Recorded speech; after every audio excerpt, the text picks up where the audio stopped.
Safety का जो हम वीडियो बनाकर यहाँ पे डाल रहे हैं, जो आप लोगों को पढ़ा रहे हैं वहाँ पे दोस्तों, इसमें अब ये पार्ट नंबर 2 है। पहला पार्ट हमने इस पर डाला हुआ, आप जाकर वहाँ पर देख सकते हैं, हमारे पेज को आप फॉलो कर सकते हैं और वहाँ से लगातार हम डालते रहेंगे। इसका एक प्लेलिस्ट हम बना देंगे इस पेज पर, आप प्लेलिस्ट वाइज जाएंगे, देखेंगे पार्ट 1, पार्ट 2, पार्ट 3 इस तरीके से आता रहेगा। तो आज दूसरा पार्ट है, तो कल हैज़ार्ड तक का हमारा हो चुका था, तो हैज़ार्ड्स के आगे हम आज पढ़ेंगे, ठीक है। तो चलिए यहाँ पे टाइप्स ऑफ हैज़ार्ड आज देखना है। तो अब हम आगे बढ़ते हैं और देखते हैं कि कितने टाइप्स के हैज़ार्ड जो है कि होते हैं। तो देखिए आईओएस के अकॉर्डिंग जो हैज़ार्ड्स के टाइप को अगर हम देखें तो हैज़ार्ड जो है कि लगभग 6 प्रकार का होता है। 6 टाइप का हैज़ार्ड जो है कि आईओएस के अकॉर्डिंग जो है कि होता है। तो कौन कौन सा इसमें 6 टाइप है उसकी हम यहाँ पे चर्चा कर लें। सबसे पहले बात करें तो मैकेनिकल हैज़ार्ड। मैकेनिकल हैज़ार्ड्स में मूविंग पार्ट हो गया, मशीनरी हो गया, ये सब जो है कि मैकेनिकल हैज़ार्ड होते हैं। जैसे कि कोई मशीन है, उसका मूविंग पार्ट है और मूविंग पार्ट जो है गार्ड उस पर नहीं लगा, सेफ्टी गार्ड नहीं लगा हुआ, तो क्या होगा, वहाँ पे आपका हाथ जाएगा और हाथ फंस सकता है, ट्रैप हो सकता है, उसको वो हमारा क्या हो गया, मैकेनिकल हैज़ार्ड हो गया, ठीक है। चलिए दूसरा नंबर पे फिजिकल हैज़ार्ड्स। फिजिकल हैज़ार्ड में जैसे कि नॉइज़ है, हीट है, रेडिएशन है, ये सारी चीज़ें जो है कि फिजिकल हैज़ार्ड होती हैं। उसके बाद आ गया केमिकल हैज़ार्ड। गैसेस हो गया, लिक्विड हो गया, डस्ट हो गया, केमिकल स्टोरेज जो करते हैं वो सारी चीज़ें जो है कि केमिकल हैज़ार्ड में आते हैं। बायोलॉजिकल हैज़ार्ड जैसे बैक्टीरिया, वायरस, इंसेक्ट्स, ये सारी चीज़ें जो है कि हमारे वर्क प्लेस पे जो होती हैं उनको बोलते हैं बायोलॉजिकल हैज़ार्ड। नेक्स्ट हो गया हमारा इन्वायरमेंटल हैज़ार्ड। उसके बाद ऑर्गेनाइजेशनल हैज़ार्ड यानी long working hours, poor communication, ये सारी चीज़ें ऑर्गेनाइजेशन हैज़ार्ड्स में आते हैं। तो आईओएस के अकॉर्डिंग जो है कि 6 प्रकार के हैज़ार्ड होते हैं। और मेनली जो है कंपनी में हमको जो देखने को मिलते हैं मैकेनिकल, फिजिकल, केमिकल और बायोलॉजिकल, इन्वायरमेंटल, ये ज़्यादा जो है कि देखने को मिलते हैं। तो चलिए अब आगे बढ़ते हैं।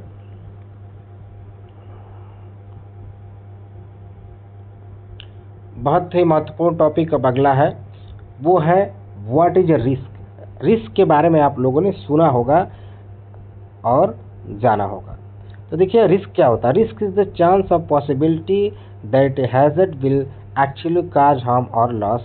Example, risk of falling when working at height without harness. समझ गए।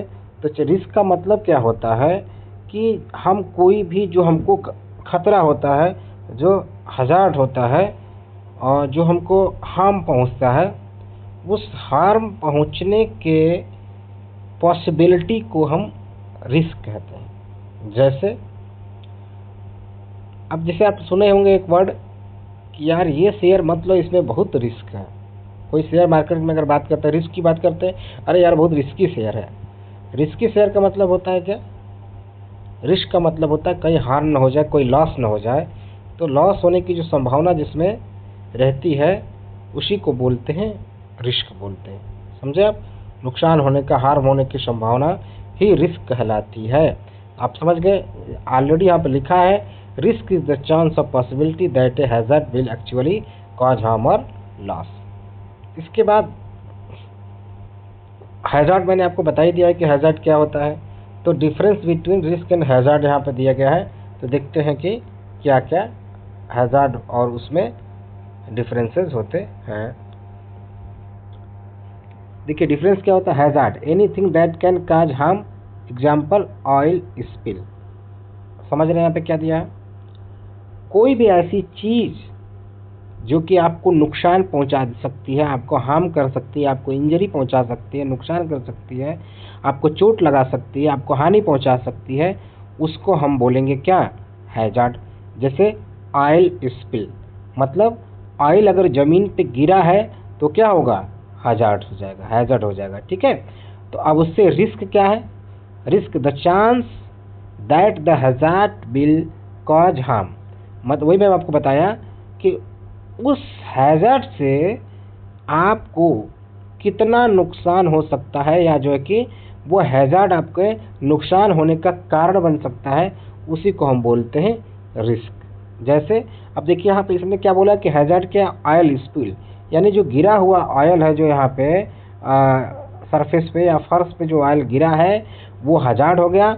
और स्लिपिंग ऑन द ऑयल, और यहाँ पर कोई बंदा यहाँ पर आता है और यहाँ पे स्लिप कर जाता है और गिर जाता है, तो वो बोलेंगे, क्या बोलेंगे, रिस्क। मतलब इस आयल पे स्लिप करके गिरने का जो खतरा है वही है अपना रिस्क होता है, समझ गया। तो ये हजार्ड है, आयल जो गिरा वो हजार्ड हो गया और उस पर जो गिरने का क्या है, खतरा है, उसको रिस्क हो गया। दूसरा एग्जाम्पल देखो, आपको बता देता हूँ। जैसे मान लीजिए कोई सड़क पर केला गिरा है, केले का छिलका है, तो केले के छिलका को बोलेंगे कि भाई ये हजार्ड है, यानी खतरा है, और उस पर फिसल के जो गिरने का चांस है वही हमारा रिस्क है। तो आप समझ गए 2 एग्जाम्पल से। चलिए अब आगे बढ़ते हैं। What is injury. अब इंजरी देख लेते हैं किसको बोलते हैं।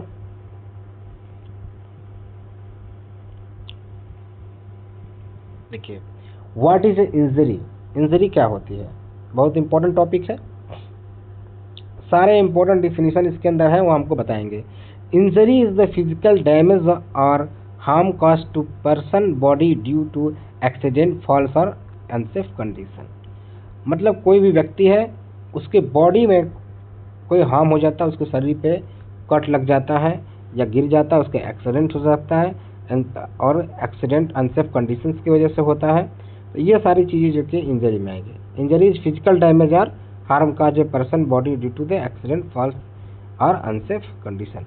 यानी कोई बंदे को फिजिकल डैमेज हो जाता है, कट जाता है हाथ या शरीर में कोई चोट लग जाती है, जिसको हम इंजरी बोलते हैं। जैसे कट, फ्रैक्चर और बर्न, यानी हाथ जल गया, फ्रैक्चर हो गया, टूट गया, ये सब इंजरी। तो आप जानते हैं इसके बारे में, आपको बार बार ये सब सुनने को मिलता होगा। चलिए अब नेक्स्ट चीज़ क्या है, अगला है व्हाट इज ए एक्सीडेंट। क्या है, what is a accident. Accident क्या होता है, ये भी बहुत इंपॉर्टेंट चीज़ है, इसको समझना काफ़ी ज़रूरी है। तो देखिए, an accident is unexpected unplanned event that result is injury, illness, damage और लॉस। मतलब ये है कि भाई कोई भी जो एक्सीडेंट होता है वो क्या होता है, अनप्लान इवेंट होता है। हम तो पहले से जानते नहीं है कि भाई एक्सीडेंट होने वाला है, अचानक से एक्सीडेंट हो जाता है, हाँ, तो उसी को हम बोलते हैं अनप्लान इवेंट। और इसके होने से क्या होता है, रिजल्ट इसका क्या होता है भाई, इंजरी हो जाती है, मतलब चोट लग सकता है, इलनेस यानी बीमारी आ सकती है, कोई डैमेज हो सकता है, कोई हानि हो सकती है, समझ गए। कोई आपके प्रॉपर्टी डैमेज हो गया या फिर इंजरी हो गई, बीमारी हो गई, तो इसको अपन क्या बोलेंगे कि भाई ये अपना क्या है, इसको हम एक्सीडेंट बोलेंगे, ठीक है। Example, a worker falling from the scaffold, यानी कोई वर्कर है, स्कैफोल्ड के ऊपर से नीचे गिर जाता है, उसको चोट लग जाती है, तो अपन बोलेंगे कि भाई दिस इज एक्सीडेंट, ठीक है। चलिए नेक्स्ट चलते हैं आगे। एक और important topic, what is near miss. Near miss क्या होता है, ठीक है। अब देखिए नियर मिस क्या होता है। ये near miss is an unplan event that did not cause any injury और damage but had the potential to do so. हम अपनी भाषा में आपको बताते हैं। देखिए क्या होता है, नियर मिस का जो शाब्दिक अर्थ होता है बाल बाल बचना। जैसे मान लीजिए कि आप कहीं पे खड़े हैं, ठीक है, अब कहीं ऊपर काम चल रहा है, आप खड़े हैं और आपके और बगल से एक ईंट गिर गया। मान लीजिए इसके फोल्ड ऊपर जुड़ाई का काम चल रहा है मकान के, आप वहीं आसपास कहीं खड़े हैं और उसके ऊपर से एक ईंट गिर गया, लेकिन ईंट आपके सर पर न गिर के जस्ट बगल में गिरा। आप डर गए, उस तरीके अब तक तो गिर गया होता, आप डर जाते हैं। तो वही ईंट आपके सर पे भी गिर सकता था, लेकिन नहीं गिरा, बगल में गिरा, कोई एक्सीडेंट, कोई डैमेज हुआ नहीं, आप बाल बाल बच गए। तो उसी को हम बोलते हैं नियर मिस। यहाँ पर भी एग्जाम्पल में भी दिया है, a bricks falling from the height but missing a worker. तो इस तरीके से इसी को बोलते हैं बाल बाल बचना, यानी कि नियर मिस। यानी कोई घटना हो सकती थी, बड़ी घटना हो सकती थी, लेकिन नहीं हुई, कोई चोट नहीं लगा, लेकिन लग सकता था, तो उसी को हम बोलते हैं नियर मिस। चलिए आगे बढ़ते हैं। आगे है what is a dangerous occurrence. मतलब खतरनाक घटना क्या होती है। अकरेंस मतलब होता है क्या, अकरेंस मतलब होता है घटना, डेंजरस अकरेंस। तो डेंजरस घटना किसे कह सकते हैं, देखिए यहाँ पे इसका डेफिनेशन है, ये dangerous occurrence is a serious event that does not cause injury but it is a very dangerous and must be reported. कहने का मतलब होता है, डेंजरस अकरेंस का मतलब होता है कोई सीरियस कोई घटना होती है, कोई इवेंट होता है और वो बहुत बड़ा इंजरी बन सकता था, बहुत बड़ा जो घटना बन सकती थी, उसी को हम लोग बोलते हैं डेंजरस अकरेंस। और इसको रिपोर्ट करना मैनेजमेंट में काफ़ी इंपॉर्टेंट होता है। जैसे देखो, collapse of scaffolding without any injury, मतलब कोई स्कैफोल्ड है जिस पर जाके काम करना है और वो अचानक से गिर जाता है, बैठ जाता है, नीचे टूट जाता है, लेकिन वहाँ पे कोई वर्कर नहीं रहता है। लेकिन अगर वर्कर होता तो क्या होता, बहुत बड़ी दुर्घटना हो सकती थी, वो मर सकता था, ऊपर से गिर सकता था, हाथ पैर टूट सकते थे। तो ये इसी को बोलते हैं डेंजरस अकरेंस। जैसे मान लीजिए बॉयलर है, अब बॉयलर को देखते बहुत जगह बॉयलर फट जाता है। मान लीजिए कि कोई एरिया में बॉयलर चल रहा है, बॉयलर फट गया, लेकिन वहाँ आसपास कोई था नहीं और वो बच गया, कोई बंदे को किसी को चोट नहीं लगी, कोई जो है कि बहुत जो है कि डैमेज नहीं हुआ, छोटा मोटा जो है कि आसपास किसी को चोट भी नहीं आई, तो इसको हम बोलेंगे डेंजरस अकरेंस। कोई विस्फोट हो गया लेकिन किसी को चोट नहीं लगी। इसी तरीके से कोई आसपास कोई पाइप फट गई, कोई ट्यूब फट गई, बहुत तेज़ी से फटी, बहुत तेज़ी से उसमें से स्टीम निकली या फिर हीट हॉट वाटर निकला, या फिर उसमें से जो है कि कोई मटेरियल गर्म था वो निकला, तो वो सारी चीज़ें जो है कि जो बड़ी दुर्घटना हो सकती है उसी को हम बोलते हैं डेंजरस अकरेंस। ठीक है, तो अब जब भी आपके सामने अब डेंजरस अकरेंस की बात आएगी तब समझ जाएंगे कि कोई भी ऐसी घटना हुई है जो कि बहुत बड़ी दुर्घटना उससे हो सकती थी लेकिन हुई नहीं, लोग जो है कि बच गए हैं। ठीक है,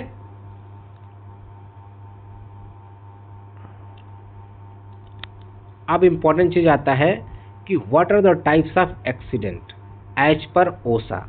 ओसा के अकॉर्डिंग जो है कि एक्सीडेंट कितने टाइप के होते हैं। तो OSHA classified accident mainly into two types, recordable and reportable accident.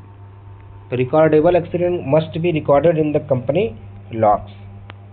Days away from work, injury causing the worker to miss days. Days away from work का मतलब injury causing the worker to miss days. Restricted work, injury limited normal work activities. Medical treatment beyond first aid, any treatment more than basic first aid. और उसके बाद diagnosed cases such as fracture, puncture, ear drums, cancer, etc. इसके बाद देखिए specific cases, needle stick injury, heart loss,